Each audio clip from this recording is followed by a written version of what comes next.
like with the fist, remember?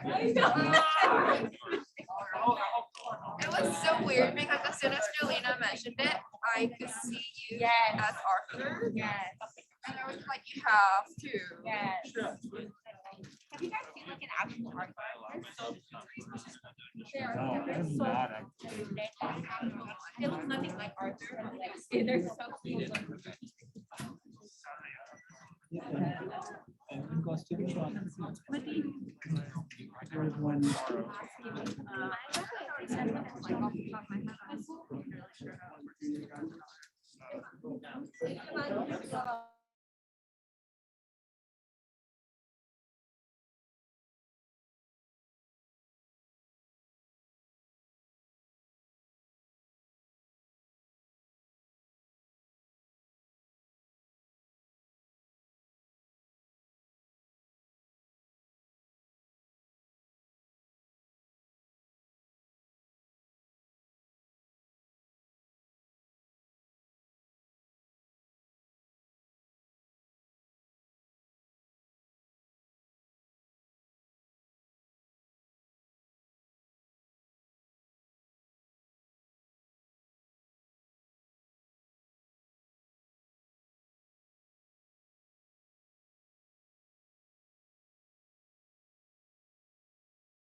He used to come here a lot. Because we don't have to sit more.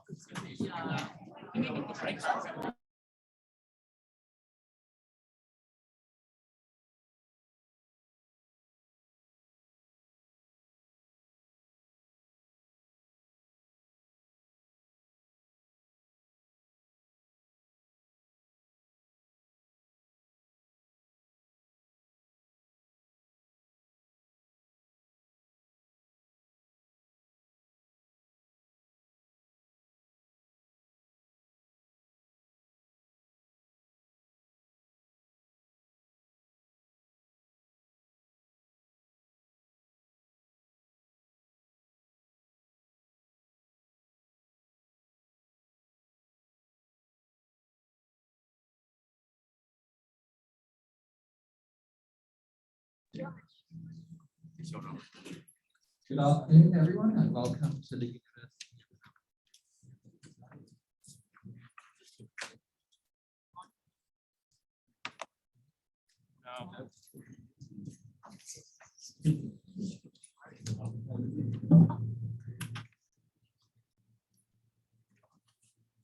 Can you think a working microphone? Welcome to the University of San Francisco's MSDS seminar series in data science. My name is Sean Butcher. I'll be the MC for this presentation.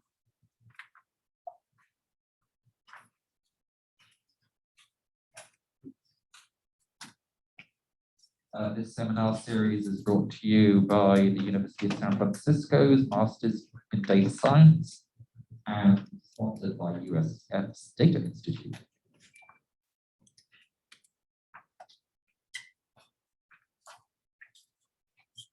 Today, I am pleased to welcome Matt Dawson. Matt is a senior data scientist at Google, and his talk today is titled "A Tour of Data Science at Google." We will be answering your questions during the presentation. If you're in the audience, please raise your hand and I'll hand you a microphone. If you're attending online, please enter your question in the Q&A section, which you'll see the button at the bottom or the top of your screen. We'll also leave time at the end of the presentation to answer more questions. So welcome, Matt. Thanks.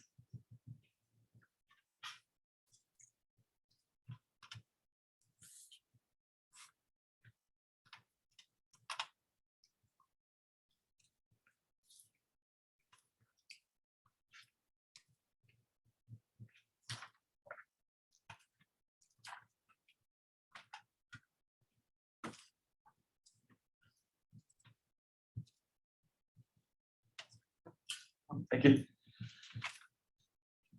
Okay, so super happy to be here today. Like I said, my name is Matt. I'm data scientist at Google. The title of my talk is A Tour of Data Science at Google. When I was preparing the talk, I sort of thought, well, I have two options. I can sort of deep dive into one particular project that I thought might be interesting, or I could give kind of a high level what we do at data science, what we do in the data science team at Google. And I thought that the latter would be pretty interesting, but maybe a little dry if I didn't include some examples. So I tried to sprinkle in some examples of real projects that I worked on throughout. And the reason I think that this is a useful sort of thing to be talking about is the term data science, as most of you probably know, is super vague. It means something totally different depending on what company you're at. So I can give this sort of Google data science perspective, although that might be different from other companies. So the outline of the talk, first I'm going to give a quick introduction about myself. Then the bulk of the talk will just be kind of the flavor of what do data scientists do at Google, with three sort of groups. And then I'll leave time at the end for some questions. So who am I? And by the way, you might have noticed it's holiday or Halloween weekend, so I try to make the theme a little bit Halloween-y. This is me and my wife, and we're actually near USF around 2014, around Halloween, so probably the same time 7 years ago. Like I said, my wife went to USF. She was in the nursing program, so I'm pretty familiar with USF campus. So when I got the invite to come here, it was super exciting. All right, so I'm a data scientist at Google. What do we do? A few caveats on the talk. The first is the list isn't comprehensive. So there are tons of data scientists at Google. I'm just one of them, so this is kind of my experience. But I think that this should still account for a large chunk of what data scientists do. The next caveat is also Google specific. So I remember when I was going through my data science interviews, I had some interviews that were super interested in deep learning, like basically they wanted a deep learning engineer, or some that wanted a like hardcore statistician, some that wanted software engineers. This is Google specific. So it's more lands in the sort of modeling and statistics side. And just keep in mind different companies require and look for different skill sets. The third caveat or point is that I tend to focus on things that I think are important, but sometimes glossed over when so I did a lot of like data science boot camps online. I looked at a lot of articles, and I think some things are sort of glossed over, and I like to highlight those things as maybe things that you should maybe focus on and keep this in mind, because in industry, these actually are pretty big topics. Last point is, I work on some sensitive data. I can't really talk about, all the details of all the projects, but I have sort of selected one and got approval and everything that I can talk about. Some more modeling details when we get there. Okay, so data science at Google. There are three sort of big type of data science roles that we talk about. So data scientist is my role. And when I was hired, it was actually called quantitative analyst. And I think historically before that, it was there was even a name called like decision support analyst, which I think is actually a good name. Point is, the actual title that I have is data science, and it's related to two other roles pretty intimately: product analyst and research scientist. So the overlap between data scientists and product analysts are actually pretty substantial. They do a lot of the same types of roles. The distinction would be product analysts are more looking at sort of strategic analysis, kind of high-level analysis that goes to leadership, really focusing on product usage and sort of understanding our users. Whereas data scientists tend to focus a little bit more deeply on a particular model or a particular metric, more on the development side. Research scientist is pretty different from those, but still related. So research scientists involve themselves, they write papers. So they go to Google, they have PhDs, and they continue their research and they try to find novel approaches to new novel approaches to problems that we're trying to solve with the business. Distinction between research scientists and data scientists. Data scientist is actually tasked with like solving problems for a particular product or something that Google is actually dealing with. A research scientist has that in mind, but they're really interested in sort of pushing the boundaries in terms of statistics, machine learning, data science, AI. We have one question related to the research scientists, you said they have PhDs typically. What percentage of your data science overall team would have PhDs? So research scientists, I'm pretty sure a large proportion of them have PhDs. I would say almost all. I'd be surprised if one didn't have one, just because they are doing research, and so that, yeah, they're typically coming from research institutions. Data scientists, still a relatively large proportion has PhDs. It's not a requirement of the job ladder. I think the description says a master is required, PhD preferred, or something like that. Still, historically, a lot of PhDs are on the data science ladder.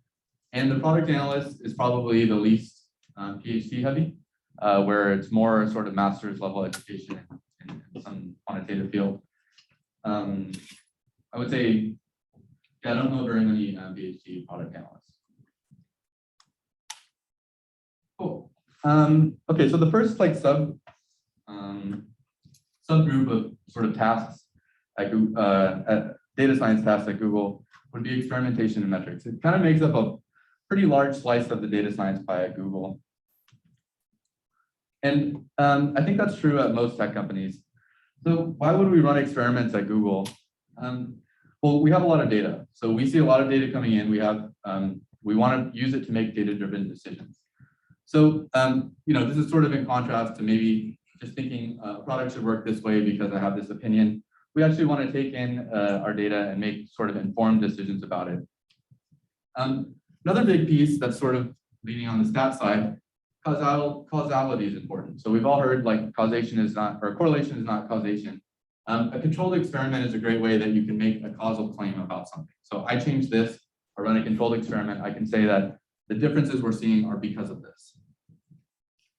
Another point is that explicit feedback is difficult to obtain when we're talking about analyzing data at this scale. So it would be super nice if every time someone issued a search query or did something on YouTube, if we just had a pop-up that say, was this good? And then we can just look at those and make decisions based off those pop-ups.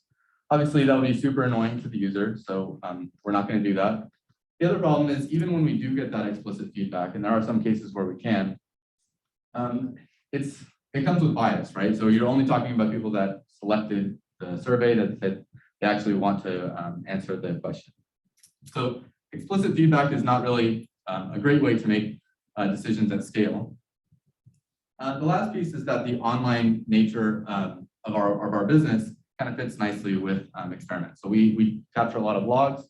We know some information about how people are using web pages or the search engine or YouTube, et cetera.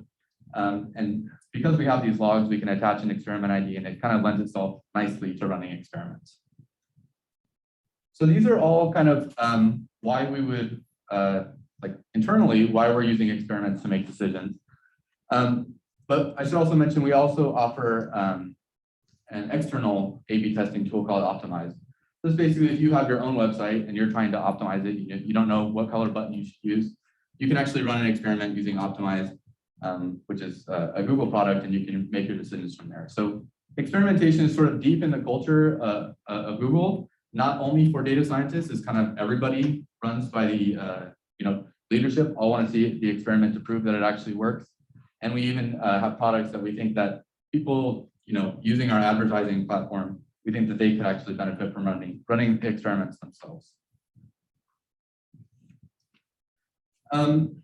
Okay, so I often hear something like, I want to run an experiment to see what the difference is between A and B.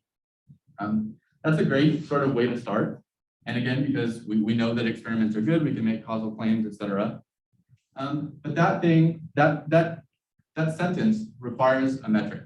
It's sort of an incomplete sentence because you haven't said what you're trying to measure the difference in. And this is the first area that I think people kind of gloss over, is that metric development step.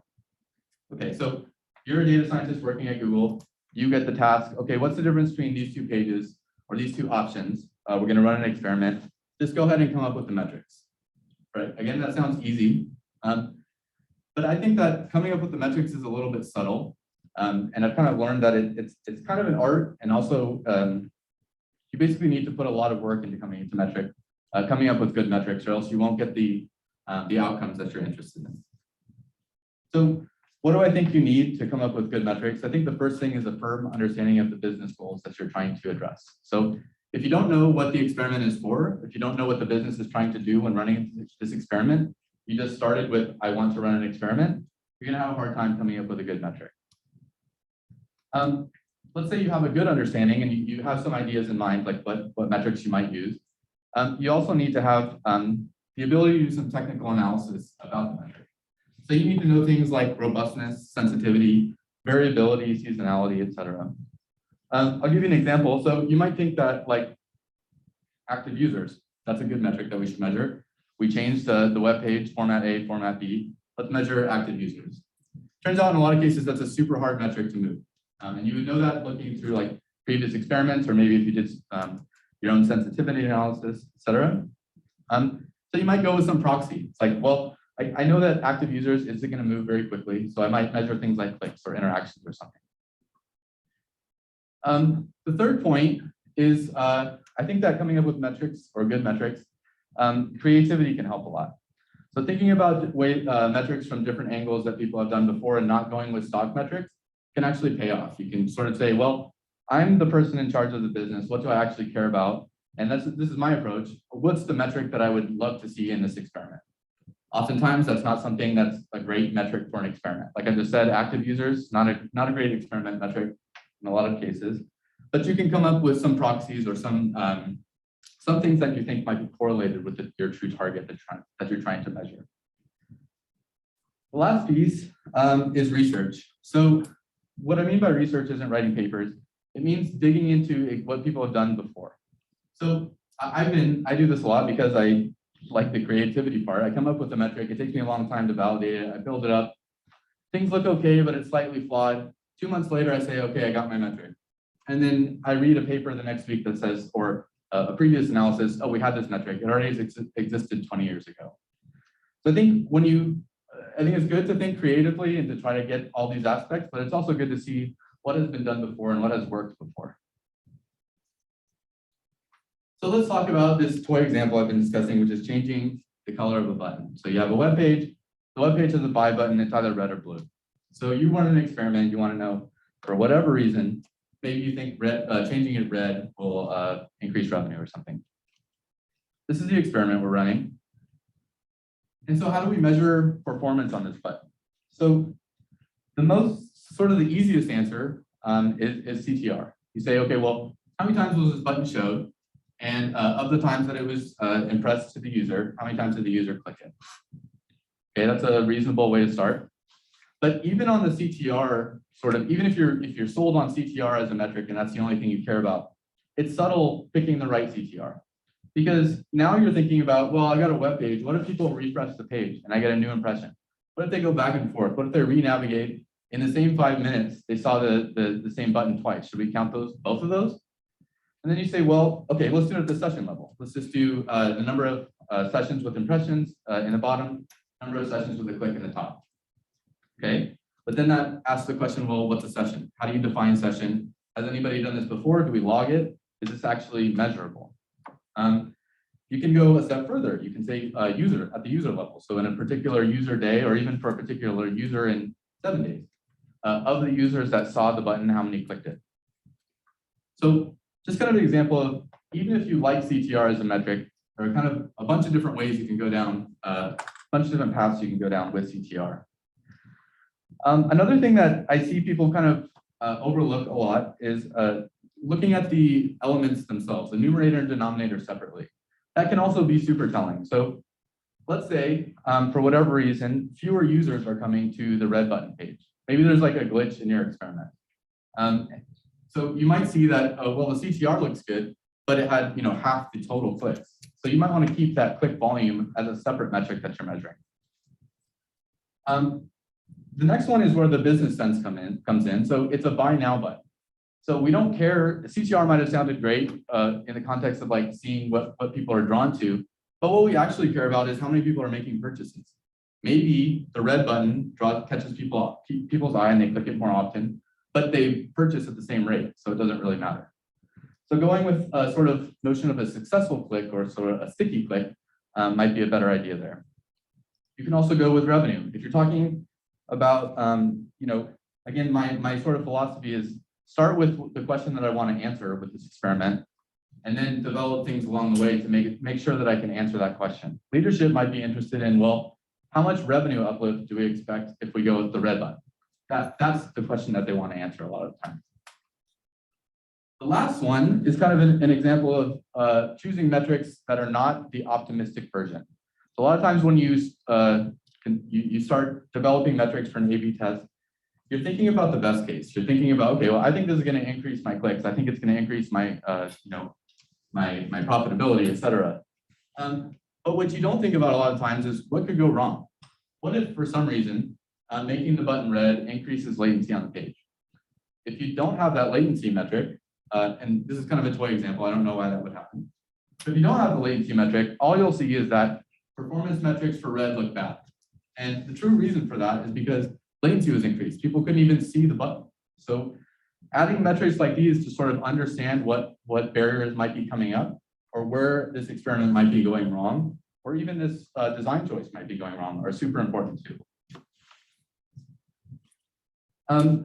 Once you've got metrics, so let's say you've got 100 metrics that you're satisfied with, you like all of these, there's still things that you need to consider when you're talking about running the experiment and doing the analysis. First thing is a baseline. If I told you that I ran the experiment and said that, CTR for the blue button was 2%, CTR for the red button was 3%. Most of you say, I don't know if that's good or bad. Is that a meaningful difference or not? Is that even, did something go wrong because I'm expecting CTR of 15%? Having a baseline that you can sort of make a comparison with is crucial. When you're doing these kind of UI changes, like changing the color of a button, adding something, there's something called a novelty effect as well. So maybe people click on the red button tomorrow because it's new. They've never seen it like this before. But in the next 2 weeks, they're not interested anymore. That flashy new button is kind of like just blends in with the rest of the page now. There could be a learning effect. If the button was new, maybe they never saw it before, and so they don't really trust clicking it. Maybe it takes some time for them to understand how to use that button. So you need to, the consequence of these things is in your experiment is how long should we run them, and do we expect these things to happen? And as a data scientist, you're sort of responsible for anticipating these things that might happen. Breakdowns and slices, super important. A lot of people tend to analyze overall results. If I told you CTR of 3% versus 2%, that seems fine. But if it's doing really poorly in a particular country or a particular state or time of day, you should know that as a data scientist. These are the things that you should be thinking, okay, I'm going to do a sanity check just to make sure, the net effect, like the overall effect might be positive, but maybe it's going really poorly in some slices. Seasonality. If we run an experiment over Christmas, how does that affect how we interpret the results? Should we even do an experiment over Christmas? Last one I have listed here, and there, of course, I guess my overall point is that there are lots of things to consider. Don't just stop at a sort of stock metric. Think about it deeply. Think about it from the perspective of leadership, who you're going to be presenting these results to. What do they want to know? So business versus statistical significance. I'm a statistician, so I was used to thinking of p-value, right? I come up with something, I say there's a significant difference between these two arms. Leadership, you're never going to report a p-value. You're going to say the effect size. You're going to look at this will lead to this much uplift if we change the color from red to blue. So understanding that and sort of internalizing it, you have to understand both of those aspects as a data scientist. You don't just get to say, I know the stats part, and then pass it along to somebody else. Your job is also to report a business impact. So it's kind of important to keep that kind of going along as you're running the experiment. We do have one question. Can you give an example of how optimizing the wrong metric can lead to the opposite of the desired results? Yeah, so there's actually, I think a lot of people have claimed this, but it's basically there's a North Star metric or a target becomes not a useful metric if you're trying to optimize for it. I think I butchered it, but basically what that means is as soon as you start trying to optimize for something in a model or if you're running an experiment, you can sort of find ways to game the system. So you might think, okay, I'll give an example of, let's say I'm new at running an experiment and I just want to optimize for clicks on Google search.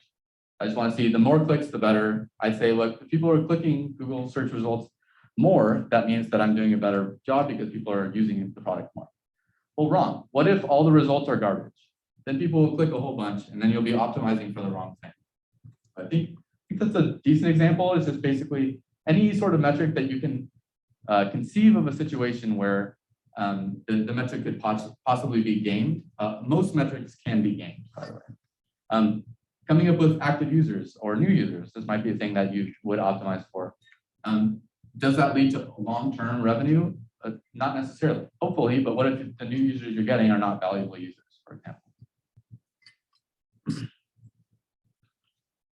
Okay, so this is what I think is kind of a high-level workflow when you're running an experiment, or how things work at Google anyways.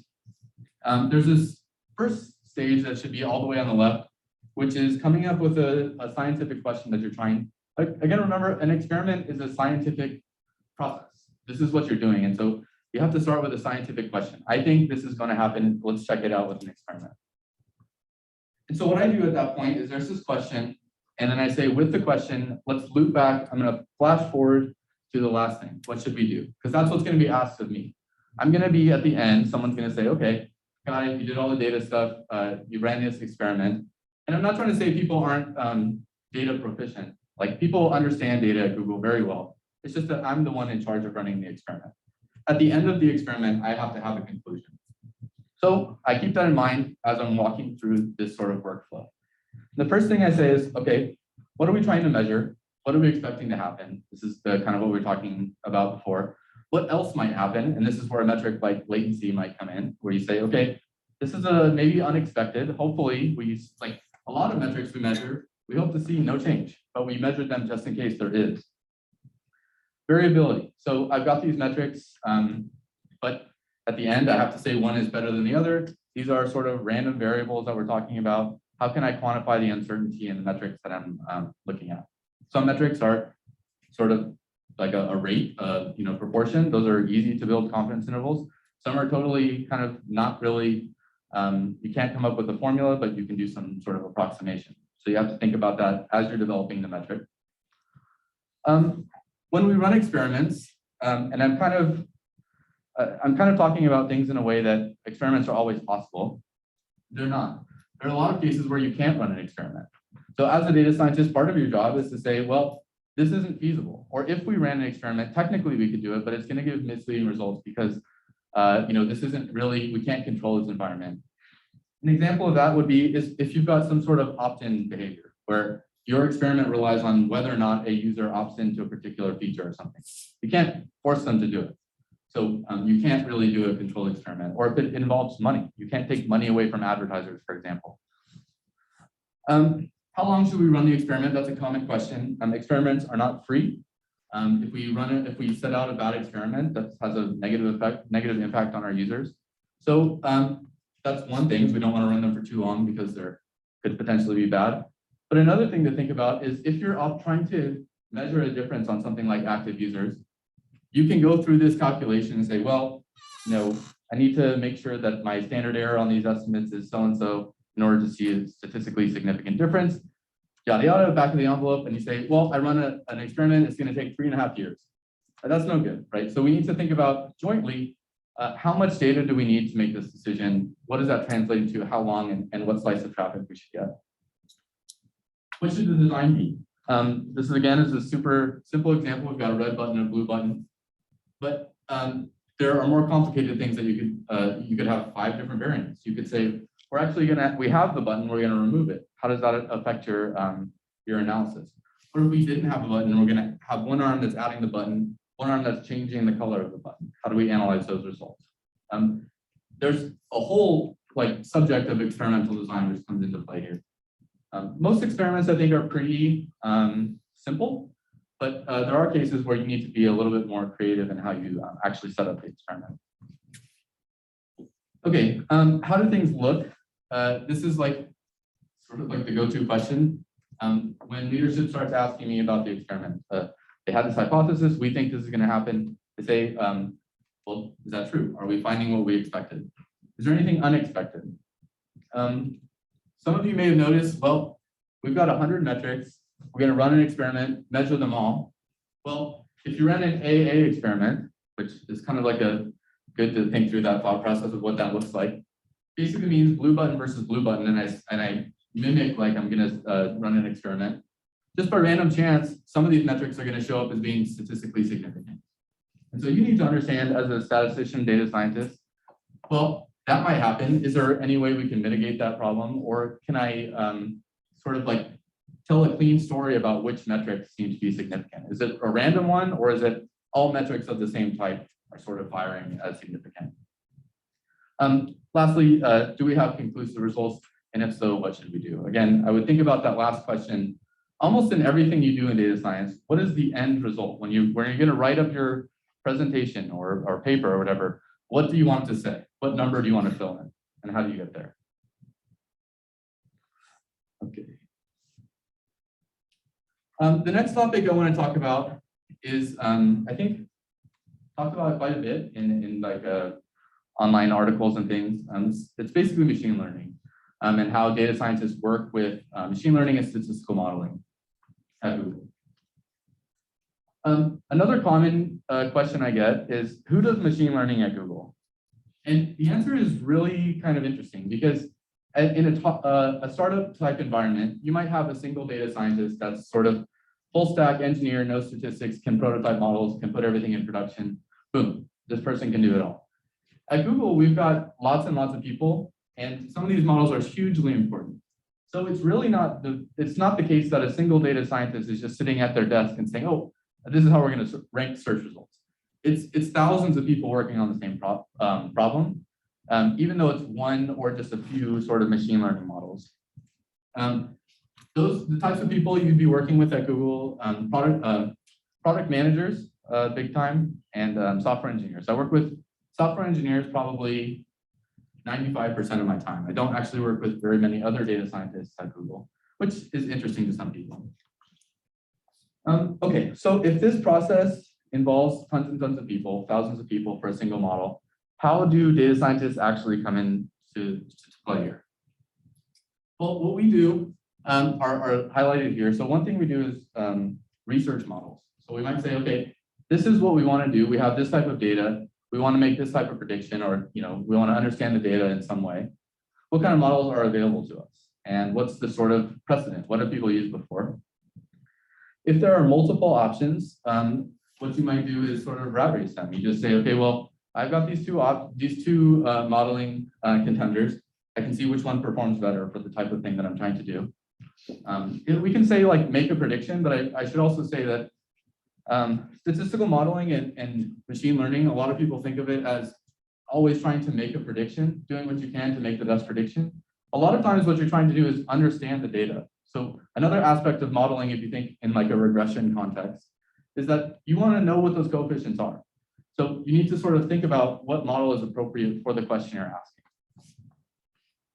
asking. Consulting work, and this is kind of here, is if the model is already being built, people are already working on this, they might say, well, our model isn't performing the way we thought it would. Do you have any suggestions? Can we get more features? Can we engineer features in a different way? Should we change our loss function? These are the things we might help out with. End-to-end evaluation. This is really sort of code for an A/B test. So you can imagine, ranking systems at Google are hugely complicated. And so we can evaluate each of the tiny components of them separately with some sort of, we can measure AUC or something. But what we really want to do is say, well, okay, if we use this modeling suite and this modeling suite, what's the end impact on the user? That's really what we want to know. So we're talking about ranking experiments in the context of a ranking model. But before that, so that's sort of like end-to-end, where we're talking about just flip the switch on which model you're using. But an intermediate evaluation there would be something like model diagnostics and evaluation. In this case, what you're looking for is you need to be the expert on the model to say, oh, this model has a problem with this type of data.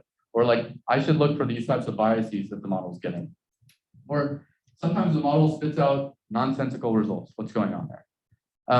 So I guess this last bullet is instead of saying we're just trying to look at the total impact, we're also looking at sort of shining a bright light on the model to make sure it's actually like we trust it. And this is something that we can put in our product.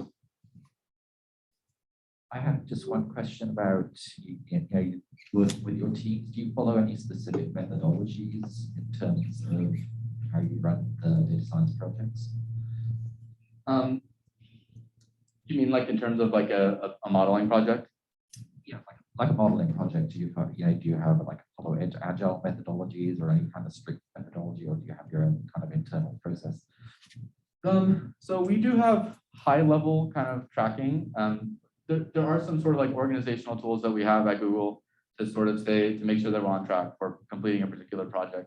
Some teams use that more than others. Some people like to have a sort of rigid, I'm going to get X, Y, and Z done this week. And there's a place where they can do that. And actually that gets sort of emailed to the team. Everyone can see what you're working on. Other people prefer to just keep it hush hush, I guess you could say. They maybe aren't going to share exactly what they're going to be doing, but everyone is sort of subject to defining what their high level goals are for the quarter and meeting those goals at the end. So we're all sort of evaluated at the end on a project to project basis. Some teams have, more tooling in that regard than others, I guess I would say. Okay, so here's where I can give you an actual example. So I don't think I said what I work on at Google. I've been at Google for about 4 years. The first year I spent on Google search. And the last 3 years I've been spending on, I guess, an area called ads measurement. Within ads measurement, there's a product called Google Analytics. And ads measurement is basically, we're developing tools so that advertisers can understand the effectiveness of their ads. Does anyone heard of Google Analytics? Okay, so Google Analytics, if you're unfamiliar, is basically, it's a free tool that you can sign up for if you have a website or an app or something. I might be dating myself, but do you guys remember MySpace when it had the thing at the bottom that like this many people viewed your your profile? That was kind of like the first version of Google Analytics, like just counting users, how many people came. So account distinct on users. Since then, it's more sophisticated. You can look at how much revenue. If we can talk about the red and blue button, you can look in Google Analytics. How many people click the red and blue button? You can link it to ads. So you can say, okay, I have this campaign running. How many people came to my site from that campaign? One of the features they're interested in, or they're pretty proud of, is this search box. It's highlighted in purple there. And the search box, you might think it's like, okay, Google search, they know how to do search. But it's a little bit different. So Google search works when they say, okay, what are the words in this query? And I'm going to go look for documents and web pages that have those words in them. And I'm going to kind of return what I think is the best for you. This is different because we have your data. You can imagine it's just a table, right? It's like something that you can access through SQL. And so what we have to do is say, okay, we take in natural language text that says how many users, and we have to somehow translate that to something like count distinct user ID for a particular date range. So what we return is something that we hope is a good answer. So in this case, it's a good answer. We have how many users, and we understood that to mean number of users. That's the kind of thing that this person's interested in. But sometimes it's not so great. Sometimes users don't, they don't always enter like well-formed queries like this. What if I just said users in this search box? What should be the right behavior? And we know that sometimes we're just wrong. We interpret things wrong, and we've seen examples of it. So we want to evaluate how well we're doing.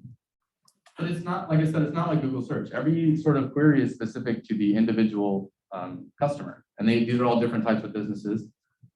So what they did is they said, okay, well, we can manually look at examples. We're going to go into logs. We're going to say, this was the query. This is what we understood it to mean.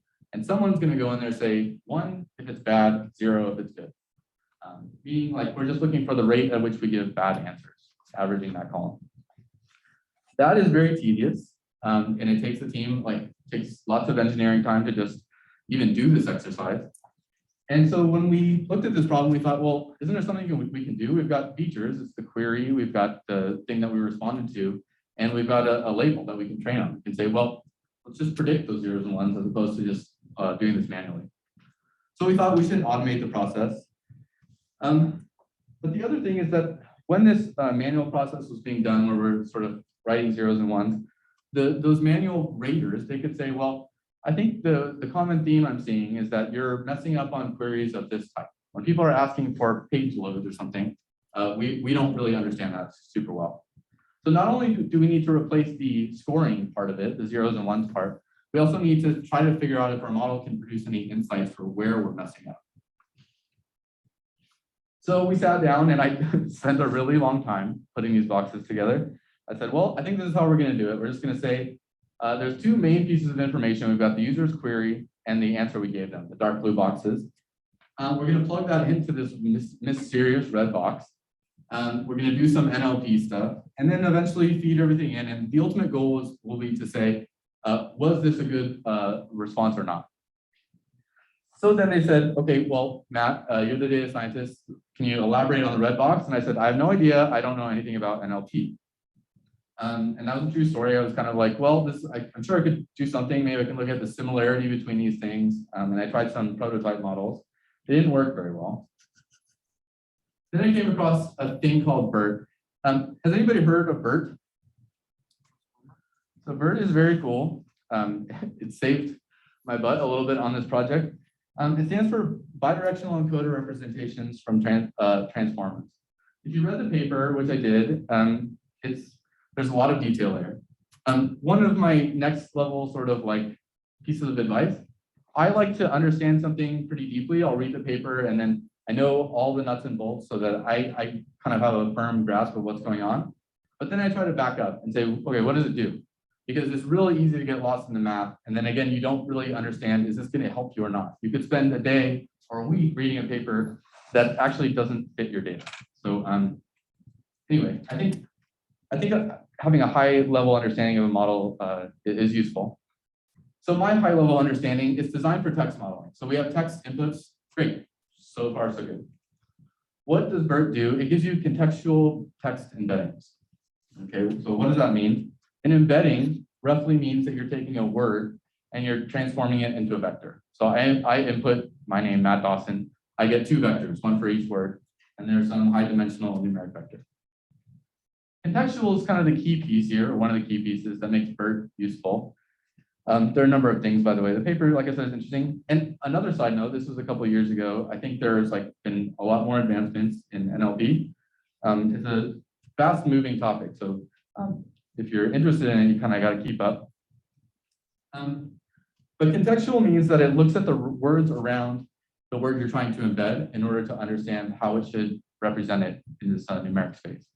So a quick example of that, let's say the word match. You might think, well, every time I see the word match, Bert knows make the same vector. But there's different types of matches. What about tennis match versus she lit a match? Those are two different contexts. So Bert says, okay, I'm looking at the neighboring words, and I give you two different vectors, depending on the context. Now, there's two ways to use Bert. And I should say a little bit about how Bert actually learns.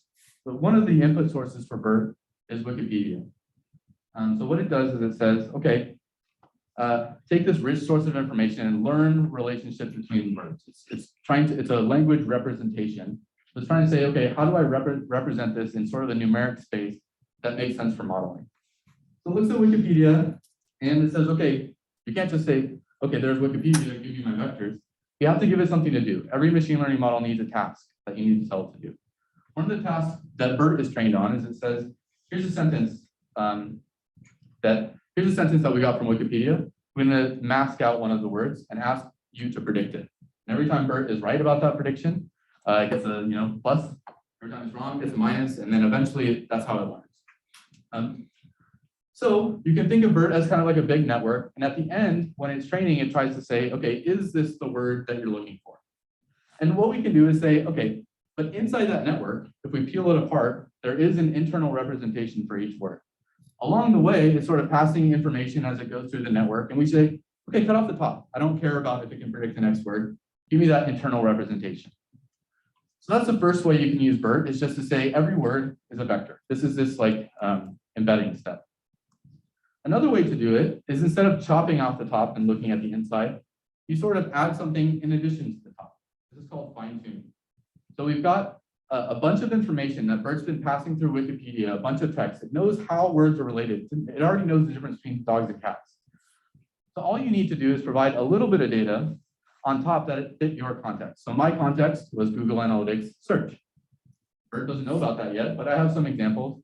and Bert knows a lot about language. Maybe we can work together and try to ask Bert to solve our task for us. And we actually use both of these. I linked the paper here. There's lots of stuff online, lots of cool tutorials, by the way. If the concept of embedding wasn't clear, this is just what it looks like. Again, every word becomes a vector. We can plug in these vectors directly into a model, like I said, or we can use this fine-tuning approach. But what we found is the first diagram was, even though it was just a simple logistic regression model that we were going to consider, was even more than we needed. All we actually need to do is take the query that we got, the answer we gave them, ask Bert, was this good or not? And we get our answer, then we're done. And it turns out that worked. So Bert kind of saved us there, where basically our results are pretty good, but it's not actionable. So what we get is for every query and answer pair, we get a sort of a response, a yes or no from Bert, is this good or bad? But we don't know, we lost that part where we say, okay, this is not really, we're not doing so well in this category. So what we can we can make some progress to try to fix that by embedding queries. So we take these words, individual words that were embedded, we sum up all their embeddings, and we get an embedding for a query.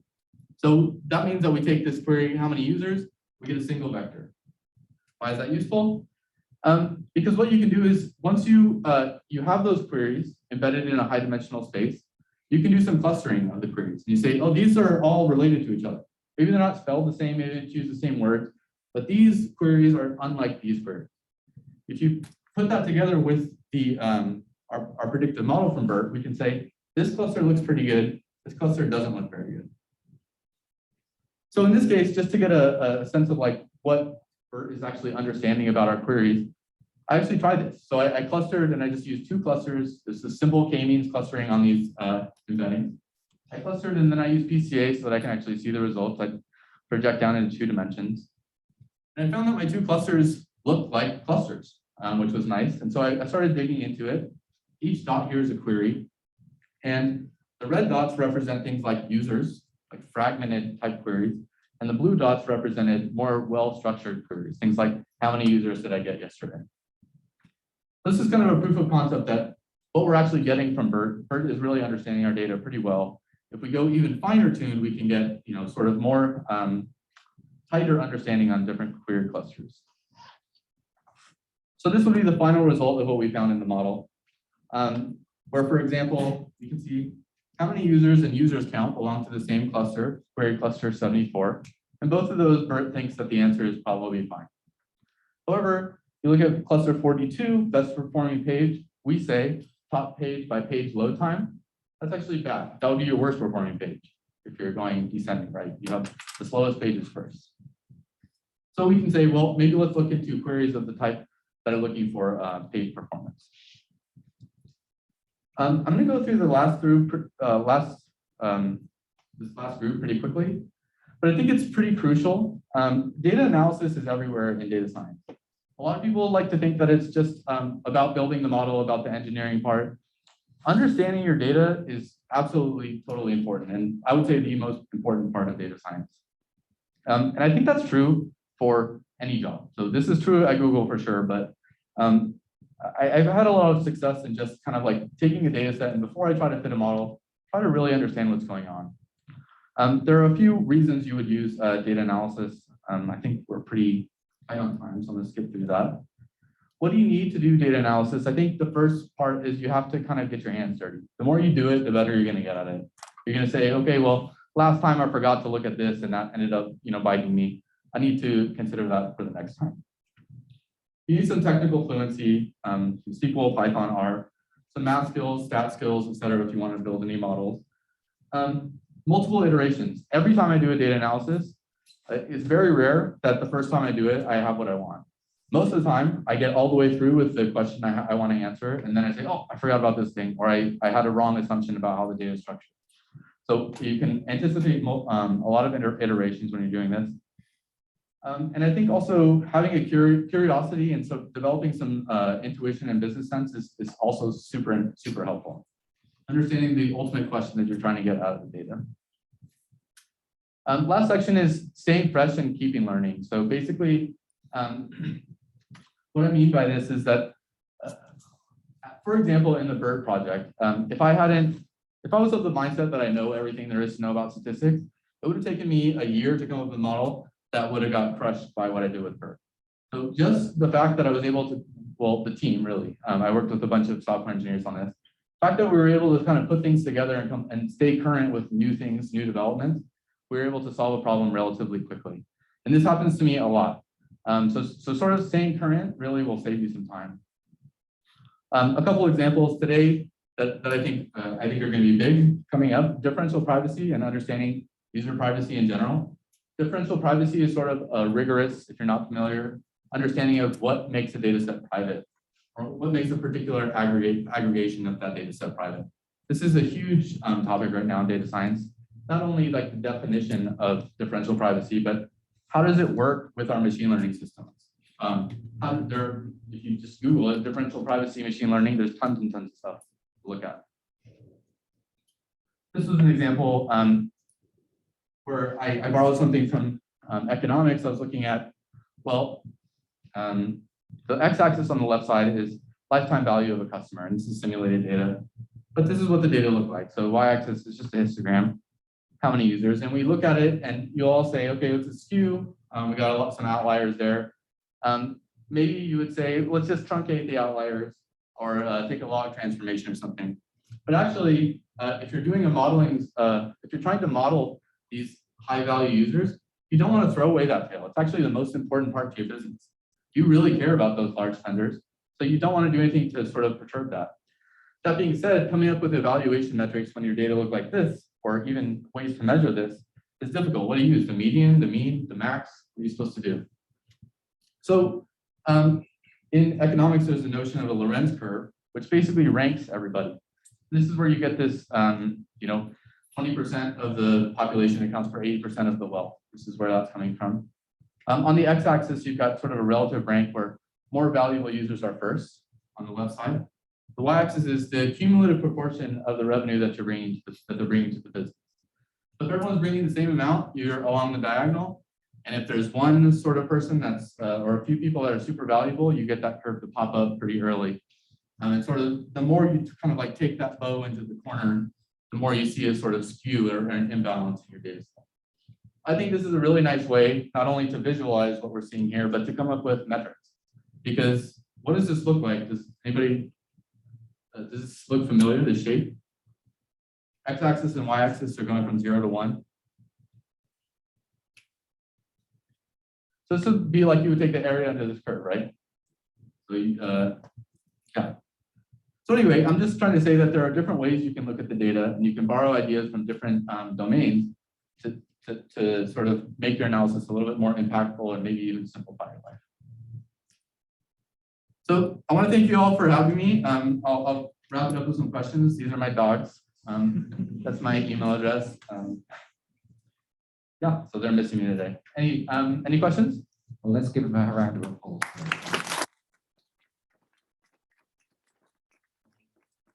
If you have a question, please raise your hand.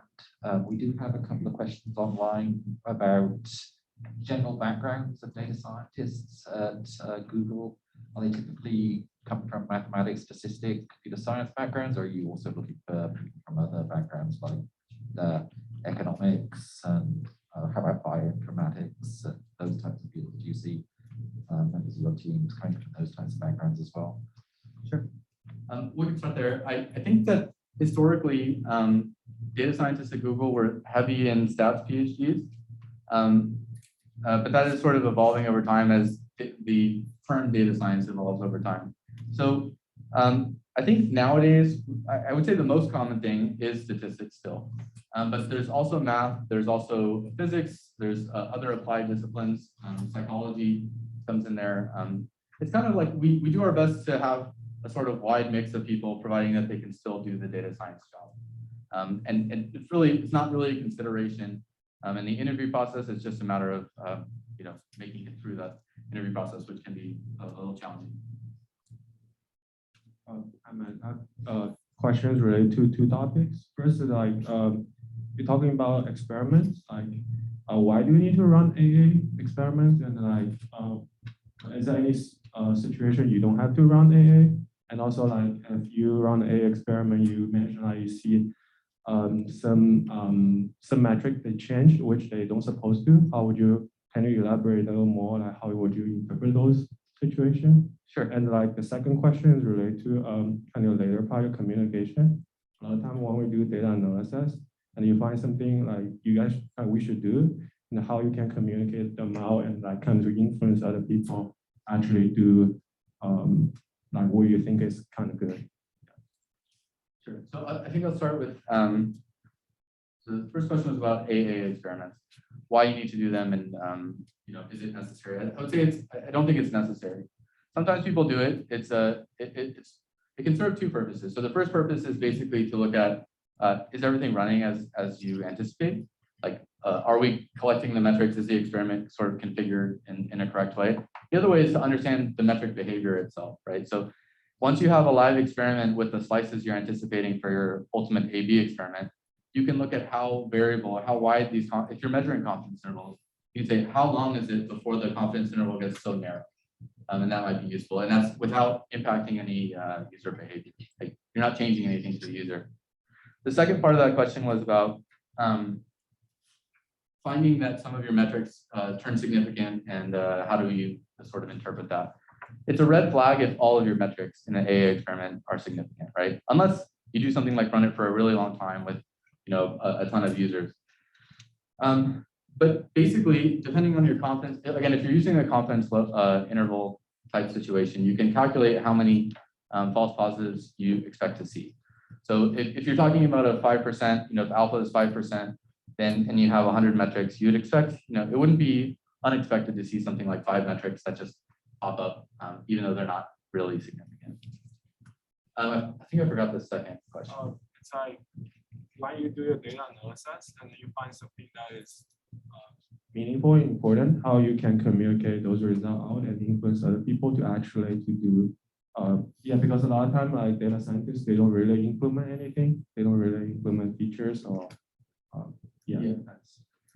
So I think that's a tricky one. I mean, it's super important, and that you'll hear me say, and for some reason I didn't stress this too much in this conversation, but I think one of the biggest skills that data scientists can add to their resume is communication skills.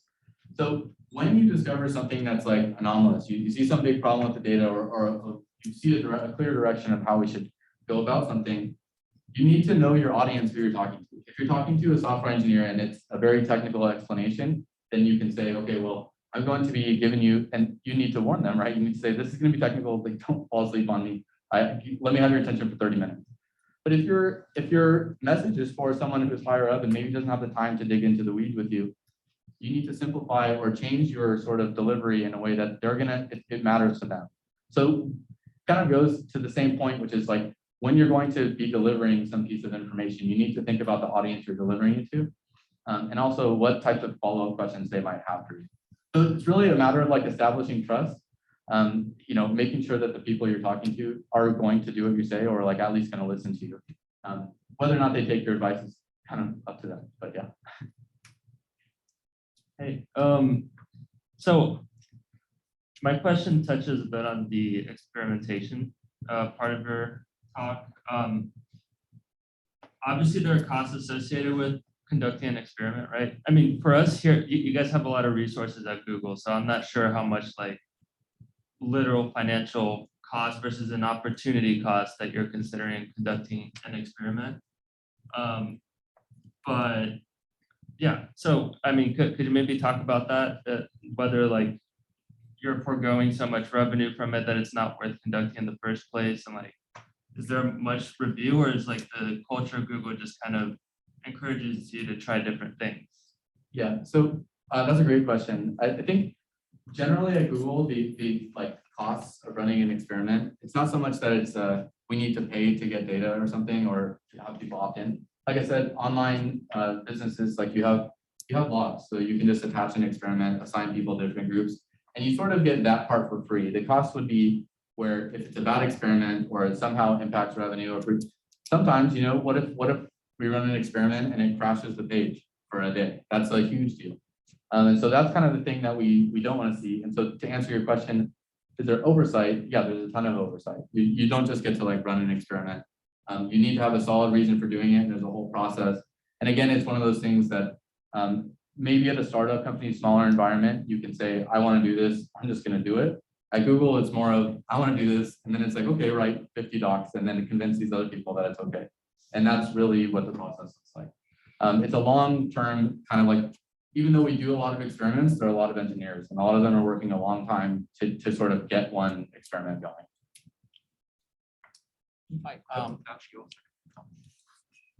I wanted to ask, so what does a typical data science interview at Google looks like?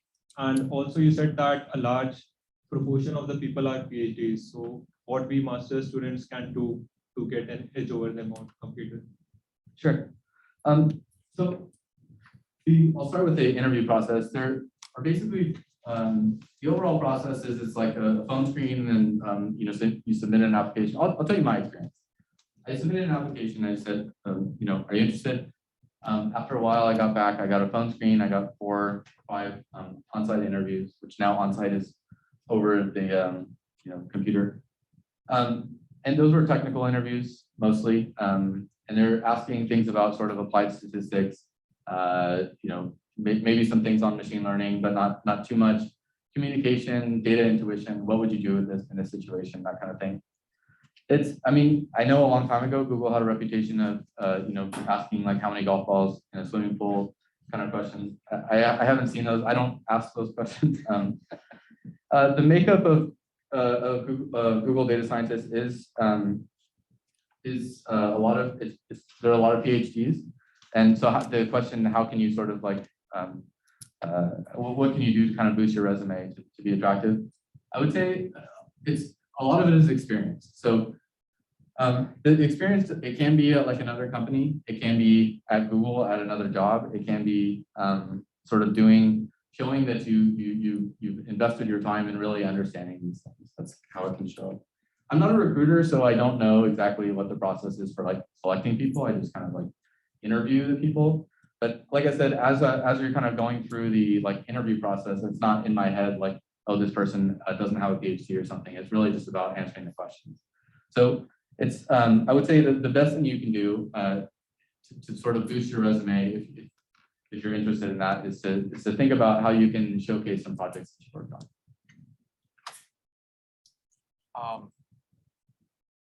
Okay. Thank you for the presentation. And I'm just curious that I heard that Google is easily running like hundreds of experiments at the same time. So how do you, okay, let's say if you running one experience dealing with the color button, another one is a shift button. And how do you dealing with this like sort of interval experiments? Because you want to make a final call of the best color and the combination. Let's say if you run in 100 experiences, this can be growing easily exponentially, like exponentially Cartesian products like that. I'm just curious about that. Yeah, that's a good question. You're basically saying like, well, if you're trying to talk about, I think the answer is generally the approach is incremental gains. So it's true that there are a lot of experiments, but there aren't a lot of experiments that are drastically changing what the results look like, or how the ranking works. It's more about, I think that this small tweak will result in better results or will look better on the page or something. So it's possible, like you're saying, that like, among 2 options, like it could be that, say you've got 8 decisions to make, and then you have 8 to the power 2, and each of them are 2 variants, right? At 8 to the power 2 total options. It's possible that you could maybe make the wrong one along the way. But I think the philosophy is that if we make small sort of incremental changes and push towards one common goal, then we'll end up in the right place. Now, if from the start the question is, well, we've got a bunch of different variants, then what you might do is run an experiment where you don't have just 2 options. You can have like all, say 8, or if you have a bunch of different variants that you would like to try. But it's certainly I haven't come across any experiments where they're trying to do something like you're describing, where you've got like this like blow up of total experiment arm possibilities. We have a few questions online about the tools you use at Google. From your perspective, what are the regular go-to tools that you use on a daily basis? Yeah, happily, like Python and R are alive and well at Google. I think Python is now maybe more popular. Like there was a time I think that R was pretty popular among data scientists at Google. I think Python is now kind of, I don't know, probably more popular now. Anyway, either of those two would work. The one thing that I didn't really know very well before joining Google is SQL, which we use, I mean, every day. Like that's easily the #1 tool that I use. And a lot of our sort of heavy lifting is talking about how you're using SQL. It's not, you know, the chunks of Python code that you write, I think, are relatively small to how much, and at least in my case, to how much SQL I learned. So my question is related to the matrix. So if we compare Bert with other different NLP algorithms, so Bert I guess has very high computational requirement, and the training model using a Bert will be time consuming, I guess.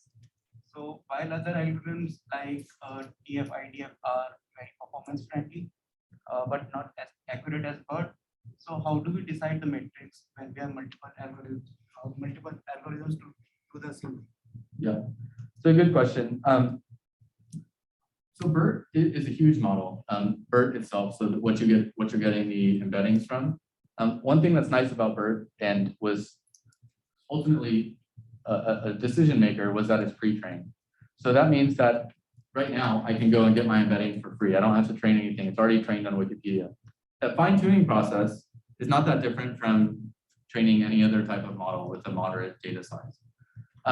But in general, I think you're spot on that there are some algorithms and some models that will take you a long time to, even if you just think about the hyperparameter selection that you'll have to do versus something like logistic or you know, just normal regression.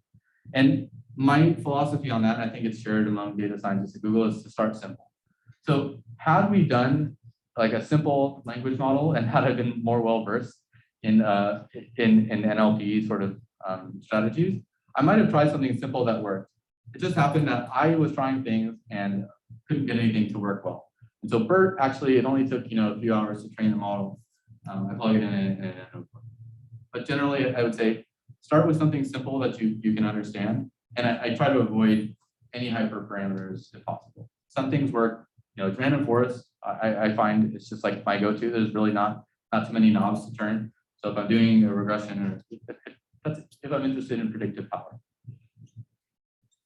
So yeah, I have two questions. The first one is about the business sense, and as you mentioned about the data analysis skills and also the matrix, how to come up with a matrix and how to build some assumptions. This is kind of like a business or product sense, questions or work.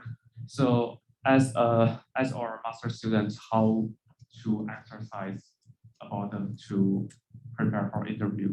That's the first question. And the second one is about, you also mentioned that a data scientist should keep fresh and stay learning, and in your daily life, you have to work maybe for 40 hours a week, and how you manage your time about it. Yeah, those are fantastic questions. The first one about the business sense, and I don't want to stress too much about like, I'm not saying that you need to be a business major. I was not, you know, I didn't understand Google's sort of like business when I started work at Google. What I meant by that is just at a high level, what are they trying to do? So if you think about, you know, when you're talking about an interview or going into a company that you're not super familiar with, maybe think about what their product is and what are the types of things that they're going to think about. So, you know, for example, you don't need to be an expert, especially if you're just interviewing, but demonstrating some level of, oh, I've thought about this, and if I spent more time kind of just playing with the thing. So let's say you're interviewing for a job at like an app, right? Well, it would be a mistake to not download the app. You know, you have to go and play with it and see what they're actually trying to do. What services do they offer? If they have a premium thing, that might register like, oh, they probably want people to do like the premium service or whatever. It's just kind of a matter of familiarizing yourself with the product in a way that you can start to develop an intuition about what are they going to care about when I do this analysis. So that's, I think that answers the first question. I'm not sure if there was a second question.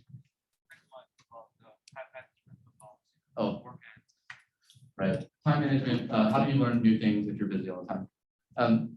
Yeah, it can be challenging. What I like to do, and I see a lot of people do this at Google, they have like blocks that they call them like work time blocks. No meetings. I'm just going to be doing my own thing. And you can use some of that time to just kind of, maybe you follow a blog or something. It doesn't need to be, I rarely like read a paper in depth. The only time that I'll do that is if I'm like, oh, this is going to solve my problem. And then I want to understand it. The ability to do that is one thing. So you should, I think, familiarize yourself with like learning a new technical model and like the ins and outs. But on a day-to-day basis, I just kind of like skim the internet. What's going new? I watch a lot of YouTube videos because for whatever reason I don't like to read. So videos are better for me. So that was my advice. I think we're right out of time. I just want to take one more question from our online attendees. Somebody asked, what are the typical career paths for data scientists at Google? It kind of depends. A lot of people that are data scientists there have been working in industries somewhere else, maybe for a long time. I myself, I came right out of school. Some people traveled like traverse paths in Google. So they started at some other job, maybe as like an analyst or something, and then sort of worked their way into data science. That happens too. It really, it varies a lot. I would say, judging from like, yeah, I guess recent experiences that a lot of people are coming out of school. But I think that the data science team at Google is growing pretty quickly right now, actually. I think a lot of that's new graduates. How about the kind of future career paths for people who are already data scientists? I mean, what, yeah. So I'm relatively new to that, so I don't have like a ton of experience. I know that a lot of people have stayed for a long time, but that's my bias of being at Google and not experiencing, outside life. There are a good amount of people that go on to do other things. Some people will go to a startup for a year and then come back to Google sometimes. Sometimes they'll go to a startup, it's successful, and then they're happy. Yeah, I would say I don't have the full answer because I just haven't experienced that. But that's my experience. Thank you so much, Matt. So let's have another round of applause.